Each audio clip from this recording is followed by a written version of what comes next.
let me give you a success story. This hurts me to my core, but you have to give credit where credit is due. We're going to look at Liverpool.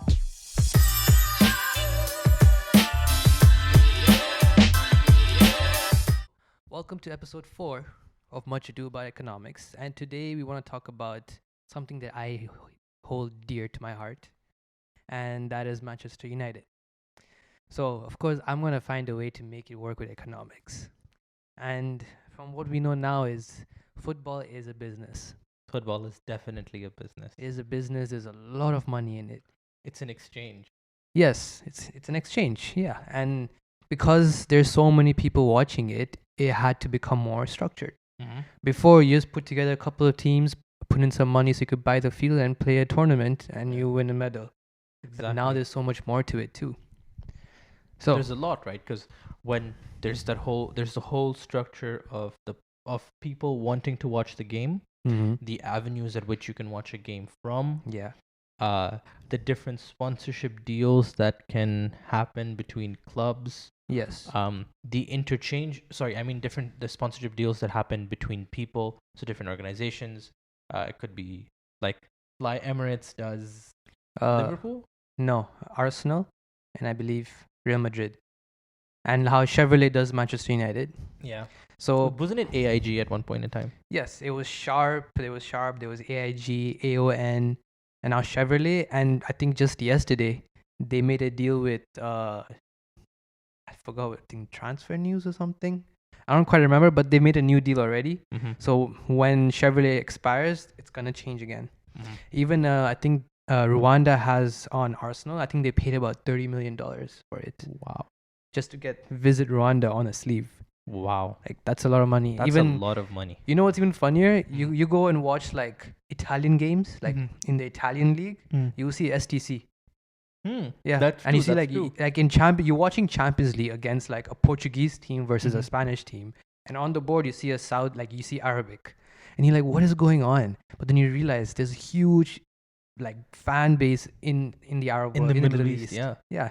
Even in East Africa, like, Asia. What is the only sport that we used to think about in the Middle East? Football. Nobody talked about cricket. Nobody talked about tennis. No, Nobody talked about basketball. Everyone talked about football. You'd go on the street, there'd be people in like, they didn't even have slippers, but they had a football. Yeah, you go to like the depths of the jungle, and they'll know the desert, or even desert. I'm saying anywhere in the world, and they will know who Cristiano Ronaldo is. Definitely. He's like he's if the one of the, or if not the most followed person on Instagram. Yeah.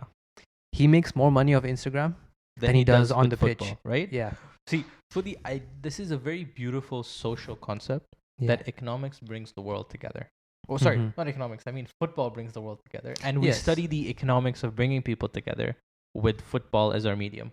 Yes, but from a fan's perspective, we do have to draw the line between business and passion. I feel like in certain aspects, as we will discuss today, is business is taking over and the passion is dying. Okay. It's more about, and I will give you comparisons with other clubs and what they do. Okay. I can give you an example right now is, for example, tickets to play a game, to watch the game of Dortmund in Germany is about 104 pounds. To watch an Arsenal game is like 958 pounds. And if you look at the stadium, like not right now because of COVID, but if you had looked at the stadium in Borussia Dortmund at any home game, it's sold out. It is sold out. And, I agree. And the owner of the club said that, why would we want to raise the price? Like, what's the point of raising the price? Fine, we make $2 million more in a year from raising the price, but at the end of the day, this is for the fans. Yeah. They did not let go of the core value. Yes, it's good to make business. Yes, it's good to capitalize on your opportunities. Like if you have a big fan base like Manchester United, who has 1.1 billion fans around the world globally. That's huge. You have to find a way to maximize. That's almost as many Muslims in the world. Yeah, exactly. It's good to like capitalize on that. Like, selling merchandise and trying to reach out to everyone in the world, having international preseason games tours in Asia, North America, and all that. It's good. That's good. But at the end of the day, like, there comes a point where you see the decisions made at the club are not in line with the core values of the club, the foundation of what it was built on, right? And I think that brings us to, like, it's just like, I'm going to digress slightly here, which is this whole idea of fiduciary responsibility, right? So fiduciary responsibility is essentially ethics of a business. Mm-hmm. So it's the responsibilities that managers would have to stakeholders. It's the responsibilities that stakeholders have to shareholders. It's the responsibilities that shareholders have to stakeholders, shareholders to consumers, organizations to consumers. Yes. And all these different levels of responsibility and all these levels of responsibility are defined by the values or the mission statement, I guess we can say, of different organizations. Exactly. So this whole idea of people drifting away from fiduciary responsibility opens up a very large discussion on ethics. Yes. It becomes a slippery slope as well. Yeah, 100%. And we have many examples of that. And today we're going to be looking specifically at Manchester United because it's the best team. It's my team. Hello. But it's also because I find that a lot of people are going to have issues with you saying that. But there's also one more reason is Manchester United is a publicly listed company, which is not very common in the football world. It's slowly coming in. I think Arsenal is one of them. Juventus is one of them. Dortmund is also one of them. You can buy Juventus shares for 80 cents. Why 80 not? cents. Why not? You know? Why not? And Ronaldo's there.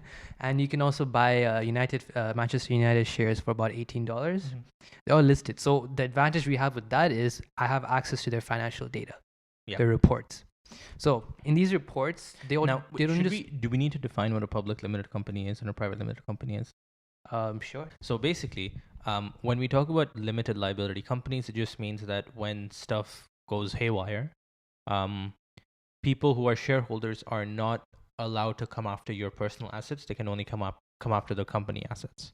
A private limited company means the shares of a company can only be distributed into friends and family and close relatives. Yeah, they pick who they give it to. Which means that you don't have to conform to certain requirements set out by regulatory bodies.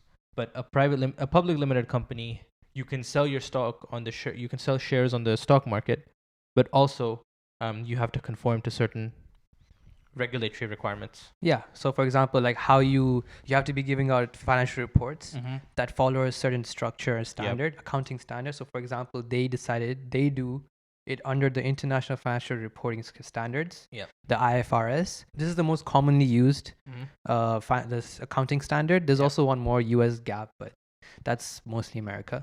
In these financial reports, they don't just talk about like the money. They also talk about other things. For example, they talk about the streams of revenue that they have. They talk about how they have been spending their money. They give it in detail.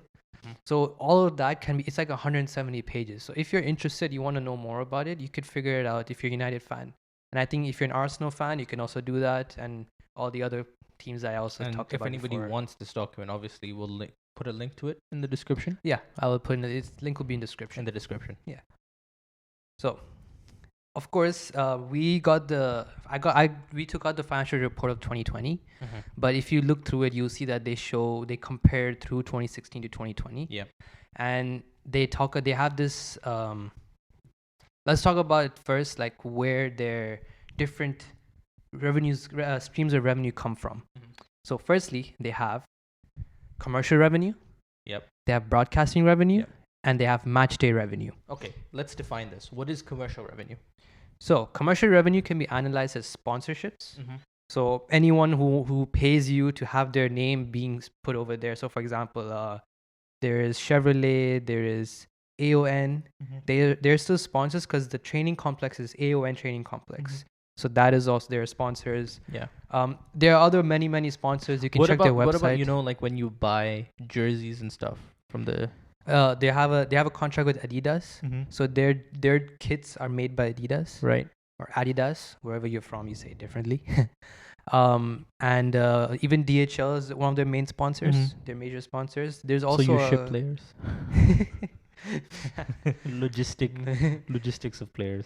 So anyways. Yeah, football is a sport. It's an industry. We'll call it an industry here since we're talking about economics. It's an industry that is widely watched in the whole world. It's a global phenomenon. It's like pay-per-view for when we do like boxing. Yeah. Or when we see UFC. Yes, kind of. But at the end of the day, if you're a company trying to get some exposure to the world, you're looking to advertise there, right? You want to put your name on that because there's going to be billions of people watching that screen and seeing that brand. I remember when we were in Saudi, do you remember in Jeddah there was this tower I think they called it the Kingdom Tower, and it was like they had screens on the tower, so they installed. So it was probably the tallest tower in the world, other than the fountain. Oh yeah, right. Yeah. So it was probably the tallest tower in Saudi in Jeddah at the time. Like 35 floors, something along those lines. And it cost almost to advertise something for a year. It costed almost $1 million real. Wow, $1 million real, which is about $330,000 US. About. Yeah. I think it was a like 1 minute advert every like 3-4 hours. Yeah. Or like a 10-second advert every 3-4 hours. So total playing time of probably a minute, and they would charge about $1 million real for that. Yeah. That's basically what happens here. So let's look at the numbers here then, for example.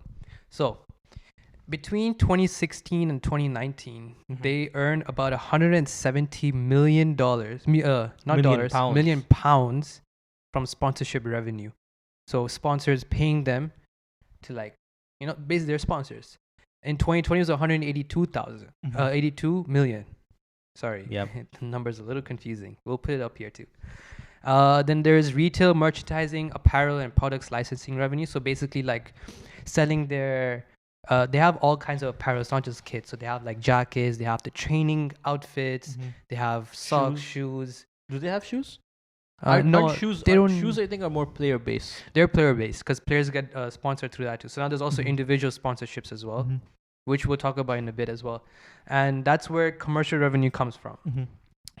So in terms of commercial revenue, the club has a bit more control over how they can pick and choose. But once they sign a contract, for example, Adidas, they signed a 10-year deal in 2015 with Adidas. So until 2025, they're stuck with that contract. Which is a good thing and a bad thing, right? It's security, stability, but with changing market conditions, they might get underpaid. That's true too. But of course, like I feel like in a contract negotiation, that it has to be taken into account, I assume. To an extent, at least. It could be that contract negotiations are set up in such a way where you account for all of this. You account for inflation. Yeah. So you say like, okay, fine. You know what? For the first year, we're going to pay you, or we're going to get whatever, 50 million pounds. Yeah. Which will increase at 2% every year. Yeah. Right. And secondly, also it can also be performance based, like player contracts. It can also be with the sponsorship. Like, okay, if my team is able to reach Champions League, that means my team is gonna have more exposure to the world, and we will talk about that too. You get more money, a lot more money, broadcasting and tournament prize money, all of that. If you progress in other tournaments, if you reach European level competitions, which is you want to be playing with the best of the best. Premier League, Champions League. So because of that, as if you're Adidas and I'm Manchester United, I'd be like, if I make it, I should be getting a bonus from you guys because you're getting more exposure. So I feel like these kind of deals are also made. Maybe we don't know, but I feel like it is. I feel like that is the case. Yeah. It's the same way we do it with like startups, right? Because startups are given money and then they're valued at X. Like, you know what, you get $10 million with a valuation of $40 million. Yeah. Right? So I think it's very similar in this sense where a company will say that, fine, you know what? Like as Adidas, I'm going to say that, hi Manchester United, for the next 10 years, you are mine. I will pay you 20 million pounds every year. If you make Champions League, I'll throw in an extra 5 million or I'll throw in an extra 10 million. Whatever the case is. Yeah. So that's the case as well. Maybe it's not. We're speculating here because of course these things are like the financial data is out there to the public, but the details of contract negotiations are not. Yeah, because obviously those are like confidential contracts, but you can't expose them to the public. Exactly. And of course, but we can always speculate, which is the case right now. And retail merchandising, apparel, product licensing, and all that. We just discussed that as well. Second, they have broadcasting revenue. Now, this depends from league to league. So in Premier League, broadcasting revenue is dealt with by the league.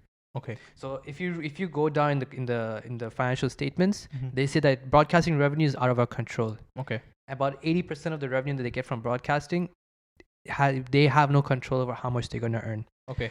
Unlike the Spanish league, broadcasting rights, so like TV rights, are negotiated on a team-to-team basis. Okay. So every team has to negotiate. The issue with that is there are only two big teams in that league, which is Barca and Real Madrid. So over half the revenue that the league earns from broadcasting rights goes to them. Because everyone's fighting for that. Is it that right. so? The way, so you're trying to say that the way it works is, so for example, let's say we're watching Champions League. So Champions League is broadcast by, I don't know, Sky TV. It's broadcast by Al Jazeera. It's broadcast by beIN Sports. It's broadcast by TSN. They buy it. They buy the rights to. So they buy the rights to do it, and then it's the team's prerogative how they negotiate with the Premier League or the Champions League to be able to get. So in the Premier League, what happens is the league officials, the FA, the Football Association, they handle the negotiations and dealings with the TV rights. So Manchester United as a club themselves don't do any dealings with TV rights. So they basically get what they earn. Okay. So for example, all they have to make sure is the league gets enough exposure. The league is very competitive. Everyone's watching it, so they get better TV deals. So it's like it's a league responsibility to make sure that you have high quality football being played. Makes sense. So you earn the money that you make. But if you look at the financials here, so we can talk about a little COVID here too. So over the years, it's been kind of erratic, and this is because of Champions League. Now I'll explain. Okay. So 2016, 140 million. 140 million pounds. Did not go to Champions League or Europa, but qualified for Europa. 2017, won the Europa League, which is the second tier European competition. Champions League is like the top tier European competition, so all the best teams in Europe compete. Europa, the second best teams or fourth best teams, or in some cases fifth, sixth best teams play each other across Europe. Okay. So 2017, Manchester United won the Europa League, and their broadcasting revenue was 194. Yep. Which is not a lot compared to 2018 and 2019. Why? Because they were playing in the Champions League. They didn't win. They got as far as quarterfinals. And look how much they earned. The difference between 2017 and 2019 is 100 million pounds. That is, between 2016 and 2019 is 100 million pounds. 100 million pounds. And 2018, 2019, Manchester United played in Champions League. That is why big teams try to get into Champions League, because they put in so much money. If they just get into Champions League, they're done. Like that's they're all already they need. making a lot of money that they can use for the future. Now, if you look at 2020, as a result of COVID, they stopped playing for about 2 months. So look at the drop in revenue. It's 140 million. And that's basically a drop in 100 million again. Yes. And you will see in cash flows as well. It's a crazy amount. Like 100 million pounds makes a lot of difference. Yes. Even if it's that big, $1 billion company, that's a big amount. That's a big amount. 10%. That's almost 10%. Yeah. That's 10% of your value. Yeah, in broadcasting revenue. So now match day revenue, same case. Match day revenue is what? On the match day, how many people are coming to watch your games? How many people are coming to watch? Right? So of course, because we're in Champions League and when there are more games in the season, so for example, 2017, 2019, there's a slightly higher amount. But because of COVID, 89 million. So you essentially make about the same value in, like, if COVID wasn't there, your match day revenue is just based on the number of games you play. Yeah. Right? Basically. Because the ticket prices are probably the same unless it's a more prized or it's a more rivalry game. No, they're about the same. This depends on, of course, like where you sit. Like what about like if it was, I don't know, let's say United versus Arsenal in comparison to United versus City. Would there be a difference in prices? Oh, you make a mistake there because they're both rivals. But I understand your point, and the ticket prices, maybe in resale value, that could be a case. Definitely. But most of the tickets are season tickets. So you just pay like a one-time fees and you have access to all of them. So how much are season tickets? For Manchester United? Let me check. Right? Because then you, like, season tickets, it's a very smart play to be able to get season tickets, because it means that you book money from the start, irrespective of how well you make it. Yeah. Right? So Manchester United season ticket price is 950 British pounds. Right. It is these are one of the most. This is for 2019-2020. It's the most expensive. So you lock in someone for the season. Now you do good, you don't do good. It doesn't really matter because they've already made that money from you. Yeah, but that's the thing. So that's where you draw the line. Now, as a fan, you live in. For example, let's say you're someone who lives in Manchester. Your whole family supports United. You have generational, it's generational. The support for United is generational. Yeah. So of course you're gonna buy season tickets. Of course, yeah. And of course you're gonna watch every single game because that's your team. That is your team. So that's where I say, like, there's a line. You have to draw the line. Like, it's okay to increase the prices, but you can't exploit them. You know, like a few years ago, there was actually an outcry about, like, an outroar about you're increasing the price so much. Like, we don't want to come to your games anymore. And especially if you're not playing well, why would you want to do it? Like, you're giving the fans a terrible decision to make by doing that. And you're exploiting them. See, on one hand, like, I see what you're saying. Yeah. But on another hand, if you look at it in such a way that these clubs are providing fans with premium product. Yeah. Right? How many people in the world can say that I've been to a Manchester United game? Right? That's true. And how many people in the world can say I've been multiple times to a Manchester United game? Not many. Yeah, but that's on a global scale, yes. Because season tickets are available to anyone. You don't have to be specifically in the UK to buy a season ticket. But it's easier to get it there. Obviously, because it would be easier to get it there. And of course, like, you would probably, if you've been a season ticket holder, then you get priority. Yeah. So, because, like, we cherish you. You've been coming all this time. We want you to keep coming, so you get first priority. Yeah, of course. And, like, they have that precedence. But see, as a team, I'm saying, look, it's so expensive for me to buy players. Yeah. It's so expensive for me to maintain sponsorships. It's so expensive for me to book tickets, to do all of these different things that I've been doing, and I've been paying a premium price for these premium players. So I expect my fans to give me that premium. Yeah. The premium back, right? Yeah. It's like the liquidity premium. These people are not, in a way, they're not really liquid. Yeah. Right? If you had to sell a player, okay, how long would it take for you to sell a player? So you have 2 transfer windows, and it depends on many things. So, for example, if the player is doing well, then he'll be in demand. Yep. If the player is not doing well, then you will probably sell him at a loss. Right. So that's my liquidity premium. There's a lot of risk. I need money. Yeah. Right. So as a team, or as a club, I would rather be paid more for my season tickets because I'm holding so much premium with me. Say a player gets injured. I paid £34 million for this player. Now my player is injured. What am I supposed to do with him? Yeah. So now that's the thing. Now the other issue that comes with that, and, like, we can move on to the risks of the business from here too, is, so that's what I mean by the core value of a team, of a club, is when you look at different teams, they have different targets. Now, Manchester United historically have always wanted to win everything. Yep. All right. And it's good, but they also relied on homegrown talent. Homegrown, or, like, basically talent from their youth academy. Yep. Right? They're one of the best youth academies in the world. But at the same time, when you buy players as well, you want the players to fit the system that you have. They have to fit the ideology of the club. Over the past 8 years, so Sir Alex Ferguson served Manchester United as a manager from 1986 until 2012, 2013. Since his retirement, we've only won 3 major cups. All right? 3 major cups in 8 years. That is nothing compared to what we used to win.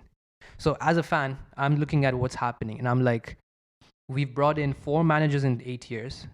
We've won 3 cups, and we've bought and sold players. We've had players that, it's like you hired a mercenary. Like, like, let's say you're creating an army. You want your army to be, like, passionate for you. Yeah. For the ground, for, like, they need to be passionate. But what they end up, but you can also have the choice of just hiring a mercenary, a cold-blooded assassin, and doing your work for you. But the issue with that is that it defeats the purpose of the passion. Yeah. Right. And, like, this is me talking as a fan. Is this that the past 8 years I have seen this team this club get run to the ground. The people who are in charge right now, the chairman, the CFO, the directors, is like 10 people. They came in 2012. These people, the owners are American, by the way. They also own the Tampa Bay Buccaneers, like Tom Brady's team, who won the Super Bowl a while ago, a month ago. They came in as businessmen. They don't know football. Okay. You know what I mean? And I can give you, and that's what angers a fan. So yes, 950 pounds for a season ticket is good if the team that's playing is my team. It doesn't feel like my team anymore. You know what I mean? So there's a lot of things you have to take into consideration when you're trying to like increase prices. You have to make sure that yes, you're bringing quality players, but you're also bringing Manchester United players. So the question is there space for passion within business? In this industry, there has to be, because that's the driving factor of the fans. So the idea really is that when you play, that football is not really just a game, but it's a movement. Yes. Right? It's like a protest in a way. Yeah. Right? It's like a government party. Like, you know, when you have like the Democrats, or you have the Republicans, you have the Labour Party, you have the Conservative Party, whatever. You have these people who are passionate about the party, who are passionate about the voice, passionate about these memorandums, these operating points of each party. Similarly, you have people who are passionate about these operating points of a football club. Yeah. And you need to bring in people who are like-minded, who are able to envision themselves within that vision. Yeah. And who are able to push that vision forward. And that applies to any industry. So if you bring in people, for example, let's say you have a company that sells cars. Mm-hmm. All right, let's just have an example. BMW. Let's say let's say now we're looking at BMW. Let's say they're doing a reshuffling of their board of directors. Yeah. And they bring in 5 people who are experts in agriculture and 5 people who are experts in computers. Mm-hmm. Is that company gonna do well?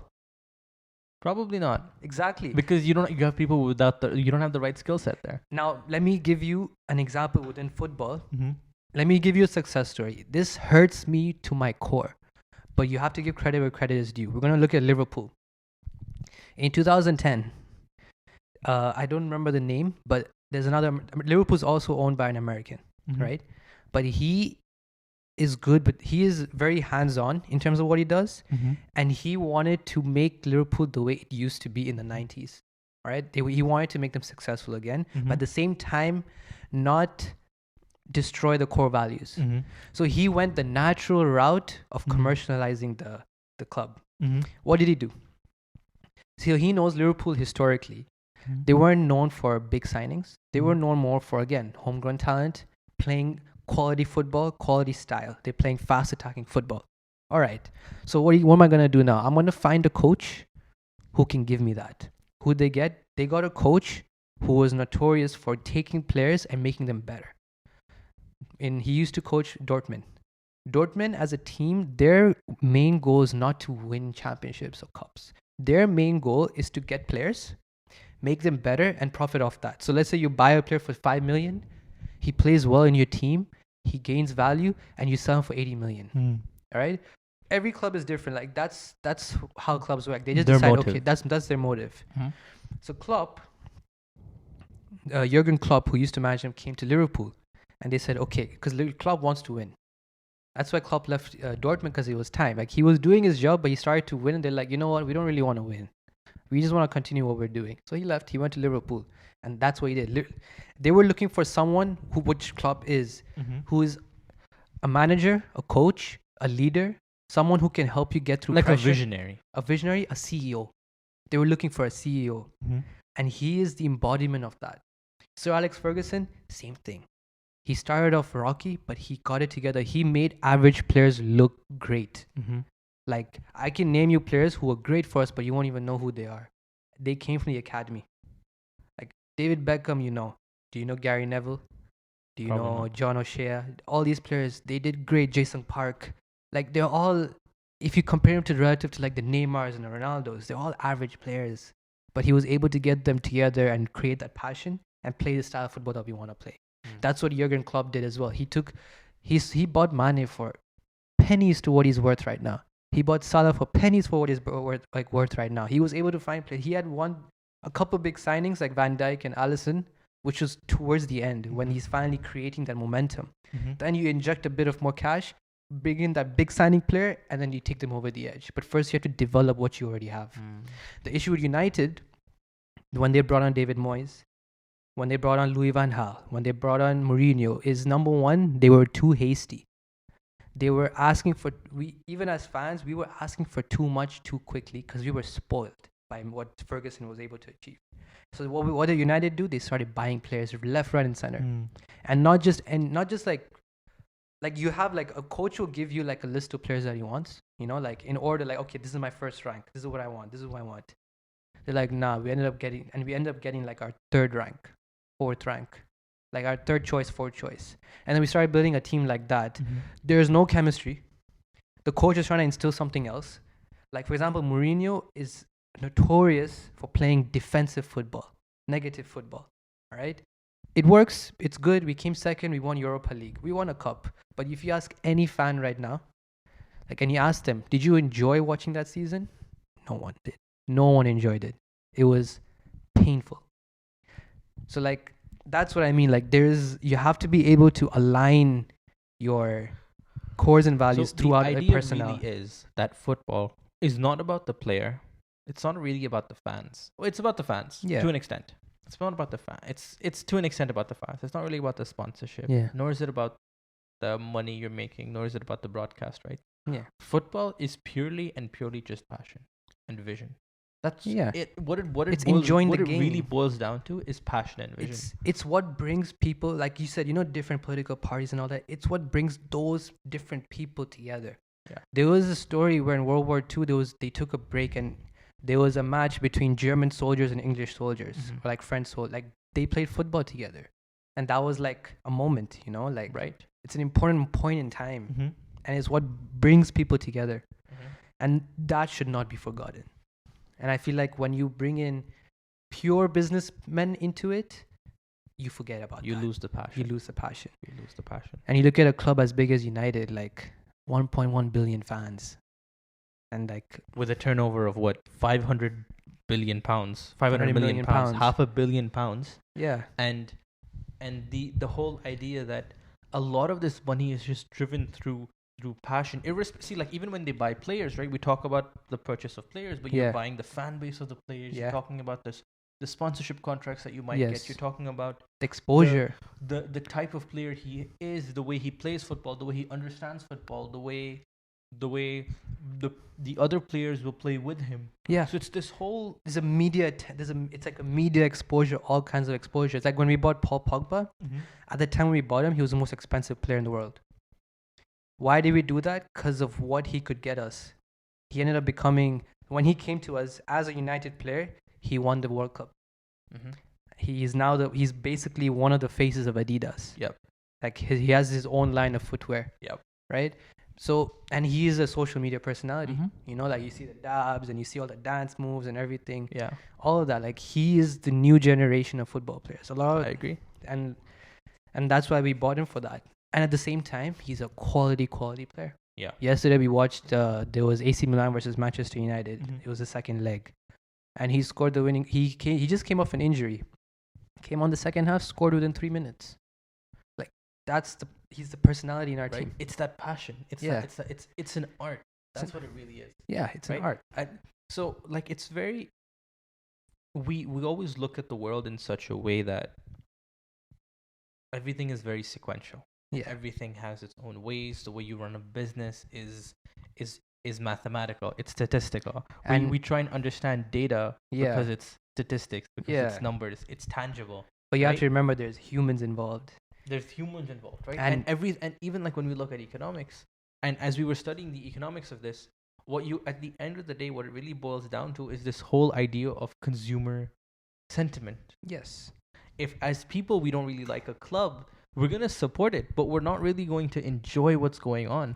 As a coach, if you don't really have the vision that your players require to get your club to the next level, you're not going to be able to make it, no matter how much of a good coach you are. That's the thing. It's about you look at the numbers of Manchester United right now. It's amazing. They're very. I mean, bar 2020, but because of COVID, so everyone struggled.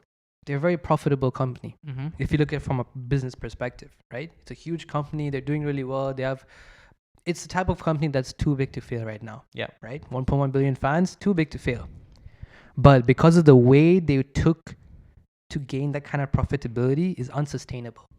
And we'll compare it to Liverpool again. The most important thing they had was patience. It takes time to develop players. It takes time to create the ideology. Remember that whole thing that we say, like when you build a company, it takes 5 years to build a company. It takes 10,000 hours to learn something. Yeah, exactly. And the same way, it takes imagine it takes one person 10,000 hours to learn something. Now imagine over 60 players in a team trying to understand the tactics of one coach and trying to learn to play that way and improve themselves while they're at it. Right. So all those factors coming to play, it takes time to improve the team the way it's supposed to be. That's why right now as a fan, yes, many people say that our manager right now is not great, but at the end of the day, he is an ex-player who knows what it is, who knows what it means to play for a team like Manchester United. Yeah. He knows the mentality that you're supposed to have as a team. He knows what kind of mentality you should have on and off the pitch. Yeah. Right? And that is great to see because we're starting to see the team that we used to like again. But at the same time, we're not that great right now. We're in Europa League. We're supposed to be in Champions League. Yeah. But at the same time, like step by step. It's step by step. You cannot get instant success in a game like this. Like, yes, maybe Manchester City got it. Maybe PSG got it to an extent. But if you look at, for example, Fulham, when they came, right now they're in the league. They're in the league and they're fighting relegation. The last time they came into Premier League this season, they were I think 2 years ago they were here as well. They got promoted from the Championship, which is like a tier below the Premier League. There's a tier system and all that, but just hear me out first. So when they finally got promoted to Premier League, they had a great team. They played really well, and of course they got promoted. So they're an amazing team right now. They're like, it's a team to watch. They ended up spending £200 million that summer before the season started, and they were terrible. Like, you understand what I'm saying? They didn't believe in the team that they had, so they basically spent so much money on so many players. Like I remember that summer, I was like, what is going on? Like, whoa, like 5, 6, 7 players. They got relegated that season. They didn't do any better. Like they were worse than they were. Because you just didn't have that chemistry. You didn't have that passion. Exactly. You didn't have all that effort you put in. You just bought players. You just bought players. You didn't look at, okay, maybe are they good for the team? Will they help us improve? Will they do this? It's a process. They didn't do that process. They said, okay, the more money I spend, the better I'll get. Yeah. And that's basically the name of the game to an extent right now. It's because like people are just like, let me just buy the best players, and then just let them do their thing. That's true. And that's not how it should be. And I think that's a great point to close off on today's discussion. Yeah, sorry for economics. Sorry for the passionate rants, but no, but that's good. That's what we're talking about, right? It's this whole passion behind the game. Yeah, and it's this whole idea of consumer sentiment. If you guys didn't see the economics here was literally consumer sentiment. Yeah, right. And consumers can be considered anyone. It's fiduciary responsibility to between different people. Like, I think this was just a very good episode about ethics in a way. Yeah, and like it's like market research, you know what I mean? Like you need to understand what kind of industry that you're working with. Yeah. Like, maybe for 5 years you make a lot of money, but if your team is not doing well, because it always starts on the pitch. If you do well on the pitch, if you develop a sustainable team that can go for a long period of time of success consistently, not even just winning, just like being in the competitions, being in the running for it. It's not necessarily to win, just being in the running.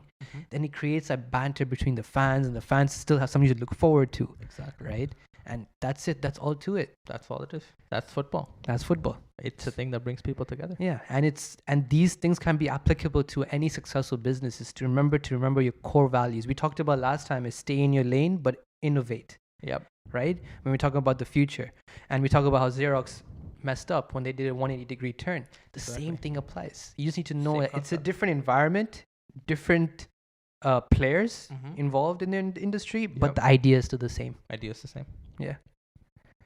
And that closes off today's episode. Thank you very much for tuning in. Yeah, hope you guys enjoyed. Thank you to all our fans. Love you guys. GGMU. No idea. Glory, Man United. I got it. Eventually. I hope you guys enjoyed. If you guys want us to go even in more depth in the risk of the business, if you want us to talk about any other sport like the NBA, NFL, music industry, let us know. We're more than happy to get into this kind of research because this stuff. This stuff is fun. This is good to read about. Yeah, right. It's very interesting. So yeah, hope you guys enjoyed. We'll see you next week. Take care.